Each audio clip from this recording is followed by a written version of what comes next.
कि वो तो पाकिस्तान बनवा दिया, फौज में जो मुसलमान थे वो फौजी यहां से पाकिस्तान चले गए, और उसके बाद ये मक्कार मुसलमान जिसकी सोच में पाकिस्तान था, जिसने बनाया, इनकी तो सोच पाकिस्तान के साथ उसी दिन चली गई थी, इनका जिस्म यहां रह गया। इन्होंने कहा अब यहां रह करके हम यहां गंगा जमुना तहजीब की बातें करेंगे, भाईचारे की बात करेंगे, मिलजुल के हमने आजादी की लड़ाई लड़ी है। ये मूर्ख बनाया इस देश के हिंदुओं को और हिंदू नेताओं को, और दलाल नेताओं ने, मक्कारों ने हिंदुओं को बार बार यही समझाया। गांधी जी ने कहा नहीं, अगर कोई मुसलमान तुम्हारी गर्दन काटता है तो तुम्हें शांति से अपनी गर्दन कटवा लेनी चाहिए। गांधी जी स्वामी श्रद्धानंद के साथ नहीं खड़े हुए, जिसे अब्दुल रशीद नाम के एक आदमी ने उनकी हत्या कर दी थी, क्योंकि स्वामी श्रद्धानंद जी जो हिंदू मुसलमान बन गए थे, उनको मुसलमान से वापस वो हिंदू में आना चाहते थे, इस कार में लगे थे। उस कार का उस जमाने नाम लिया जाता है शुद्धिकरण। इसलिए अब्दुल रशीद ने जब हत्या कर दी उनकी, तो देश के महान, जिन्हें किसने उन्हें उपाधि दे दी कि वो महात्मा हैं और राष्ट्र के हमारे पिता हैं। भारत सरकार के किसी रिकॉर्ड में आरटीआई से पता चला कि उनको नहीं पता कि किसने उन्हें महात्मा कहा और वो कब भारत के राष्ट्रपिता बने। ये जो पदवी है ये झूठी है, ये नकली गांधियों ने सत्ता पे बैठने के लिए उनको दिया ताकि इस देश के लोग हमें भी गांधी जैसा ही परोपकारी माने, हमें ही गांधी जैसा ईमानदार माने। लेकिन गांधी जी की ईमानदारी पे भी सवाल उठना चाहिए कि 21 लाख लोगों की हत्या का कौन जिम्मेदार है, इस पे मुकदमा चलना चाहिए। अगर गांधी जी की हत्या नाथूराम गॉडसे ने करी थी तो उस पे तो मुकदमा चला, उसने अपना पक्ष रखना, उसने बता दिया कि मैंने हत्या क्यों की थी, ना वो भागा ना कहीं डरा, और उसने उस फांसी की सजा को बिना भागे बिना डरे एक्सेप्ट कर लिया। लेकिन 21 लाख लोग किसके कहने के बाद मारे गए, जो चिल्ला चिल्ला के कह रहे थे कि अगर राष्ट्र बटा, अगर भारत का विभाजन हुआ तो मेरी लाश पे होगा। ये झूठ किसने बोला, कब बोला, क्यों बोला? तो 21 लाख लोगों की हत्याओं का मुकदमा किस पे चलना चाहिए? कम से कम मुकदमा न चले तो जिम्मेदारी तो तय होनी चाहिए। तो जो मुसलमान आपको सुबह शाम कहते हैं, और बहुत सारे लिबरल और हिंदू और बहुत सारी पार्टियां आपको समझाती हैं कि हमने तो ये लड़ाई मिलके लड़ी थी, तो हमने ये लड़ाई मिलके लड़ी थी, लेकिन पाकिस्तान बनाने के लिए और भारत तोड़ने के लिए नहीं लड़ी थी भाई। तो आपने तो आजादी से पहले ही पाकिस्तान बना दिया था, 1940 में रेजोल्यूशन पास कर दिया था लाहौर में 23 मार्च को।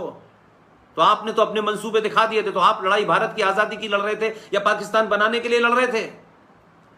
और ये जो 1946 का चुनाव हुआ है, उसकी मैंने आपको राजवार सिलसिला बता दिया कि आज बताइए, कोई बताए कि सिंध में मुस्लिम लीग को किसी ने वोट दिया, खैबर पख्तूनख्वा किसी ने वोट दिया, और ये जो पंजाब जहां के सबसे ज्यादा लोग मारे गए, इसी पंजाब के आधे हिस्से पे कब्जा करके मुस्लिम लीग कहती है कि ये मुसलमानों का मुल्क है, इस्लामिक मुल्क है। और ये तो इतने जलील और बेगैरत, बेहया और नामुराद लोग हैं कि उस भीड़ में, सिंध में, बलूचिस्तान में, खैबर पख्तूनख्वा में, जिस भोले वाले हिंदू को पता भी नहीं था कि देश बट रहा है, उनके बिहाफ पे कौन उनका सौदा कर रहा है, वो अपने राज में ही रह गए, उन्हें पता भी नहीं था कि देश बट गया है। वो जानना भी नहीं चाहते थे, क्योंकि बॉर्डर में सिर्फ पंजाब बटा और उधर बंगाल बटा, इसके अलावा खूनरेजी वहां कहीं नहीं हुई। और आज 23% वो माइनॉरिटी, जिसमें सिख थे, बौद्ध थे, जैन थे, जो रोजगार के लिए सिंध में थे, खैबर पख्तूनख्वा में थे, आज इस मुस्लिम लीग के मानने वालों ने मार मार के हत्याएं करके वो 23% जो माइनॉरिटी पाकिस्तान में थी उसे 1.5% पे ला दिया। और यहां का मक्कार मुसलमान क्या कहता है कि मुस्लिम लीग यहां जिंदा रही, और उसी मुस्लिम लीग के साथ में कांग्रेस पार्टी ने केरला में सरकार बनाई। मैं कल परसों अब कोई रेफरेंस में कुछ डिबेट देख रहा था, एक साहब जो यूएनओ में काम करके आए हैं, बहुत शातिर किस्म का मक्कार आदमी है ये। इसको लगता है कि अंग्रेजी बोलने वाले ज्यादा समझदार होते हैं और इस देश में कोई जानता नहीं है। जब लोगों ने कहा कि कांग्रेस पार्टी ने तो मुस्लिम लीग के साथ सरकार बनाई, तो वो मक्कार क्या कहता है, देखिए ये वो मुस्लिम लीग नहीं है जिन्होंने भारत का बंटवारा किया था। ये मुस्लिम लीग वो मुस्लिम लीग है जिसे अब मुस्लिम लीग नहीं कहते, क्योंकि उस मक्कार ने ये नहीं बताया कि जब ये देश बटा तो 1947 के बाद मुस्लिम लीग के ऊपर भी बैन लगा था। तो मुसलमानों ने, मुस्लिम लीग के लोगों ने जब मुल्क बंट गया तो उन्होंने कहा अब अपनी पहचान बदल लो, क्योंकि अब पहचान बदल के हम हिंदू के बीच में घुस जाएंगे, अगर मुस्लिम लीग के नाम से घुसेंगे तो हमारे ऊपर ज्यादा आरोप लगेगा, हमें ज्यादा जवाब देना मुश्किल होगा। तो वो मक्कार मुसलमानों ने मुस्लिम लीग का नाम बदल के इंडियन यूनियन मुस्लिम लीग रख दिया। तो एक जो यूएनओ से आए हैं, जो अपनी पत्नी की हत्या के सिलसिले में मुकदमा झेल रहे हैं, उन्होंने जवाब दिया कि नहीं, ये जो इंडियन मुस्लिम लीग है ये तो बहुत राष्ट्रवादी है, इसलिए इसको उस बैकग्राउंड में नहीं देखना चाहिए। ये वो लोग नहीं है जिन्होंने देश तोड़ा। लेकिन उस मक्कार से अगर मैं होता सवाल पूछता कि उसी मुस्लिम लीग का जो चार्टर है, उसी मुस्लिम लीग का जो पार्टी का संविधान है, वो वही है जो आज से 1946 में था। लेकिन गुजरात के लोगों, मैंने इतना लंबा जो जिक्र किया है उसके पीछे आपको एक बात बतानी थी, इसलिए मुझे ये पूरी बैकग्राउंड में लाना पड़ा ताकि आपके तथ्य मजबूत हों और आपको कोई झूठ न बहला पाए। ये नए नए स्लोगन, हमें सबको साथ ही रहना है, हमने कभी नहीं कहा कि साथ नहीं रहना है, लेकिन साथ रहना है। लेकिन हिंदी के शब्दों में वो मैं भाषा बोलना नहीं चाहता। साथ रहना है, लेकिन 33 करोड़ पूरी दुनिया में कहीं माइनॉरिटी में नहीं होते हैं। आपको इस देश के संविधान को, संस्कृति को, सभ्यता को मानना होगा। आप सरकारों पे दबाव बना करके इस्लामिक देशों से, भारत की सरकार पे दबाव बना करके जो काम आज से कई सौ साल पहले एक मक्कार सूफी मुसलमान, जिसे आप लोग जिसमें कंफ्यूज कर गए हैं, उस शाह वलीउल्लाह जिस मक्कार की मजार दिल्ली में बनी हुई है, और बहुत बेवकूफ बहुत सारे हिंदू ये जानते ही नहीं हम क्यों जा रहे हैं।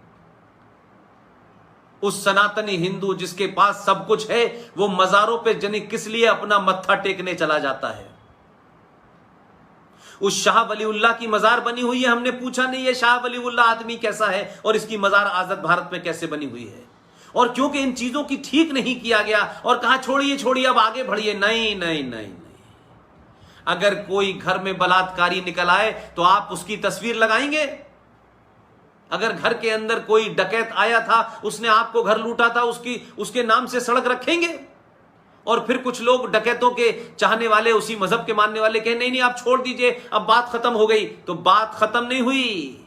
ये मक्कारी के साथ क्योंकि गिनती में कम है इसलिए कहते हैं कि नहीं नहीं अब छोड़िए, अब उसकी जरूरत नहीं है। नहीं, एक एक ईंट जिस देश पे आक्रांता बन के मुसलमान मुगलों की शक्ल में आया, लोदी की शक्ल में आया, अब्दाली की शक्ल में आया, औरंगजेब की शक्ल में आया, बाबर की शक्ल में आया, उनका जब तक नामो निशान इस देश की जमीन और सड़कों से और बिल्डिंगों से नहीं मिटेगा, इस देश का गौरव वापस नहीं आ पाएगा। तो शाह वलीउल्लाह ने एक चिट्ठी लिखी। किसको लिखी? अहमद शाह अब्दाली को, कि भारत में इस्लाम खतरे में है, आप यहां आइए और हमला कर दीजिए। वो चिट्ठी भी मौजूद है आर्काइव में, लेकिन उसकी भी मजार पे फूल चढ़ रहे हैं। जिसने, गद्दार ने चिट्ठी लिख के बाहर से अहमद शाह अब्दाली को बुलाया।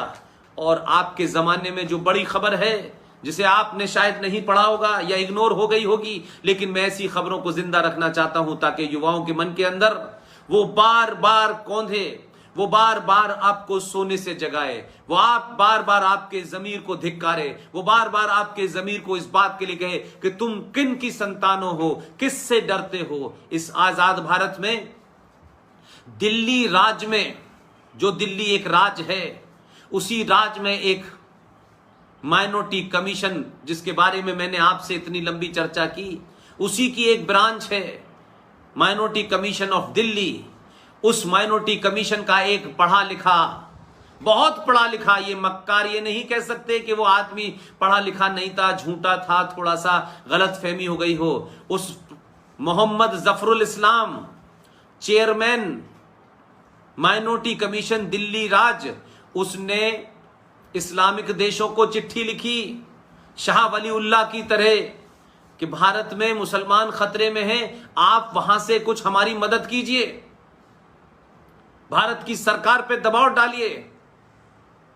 तो शाह वलीउल्लाह आज भी आपके बीच में हैं। जो गलती हमारे पूर्वजों ने उन्हें इग्नोर करने की आप मत कीजिएगा।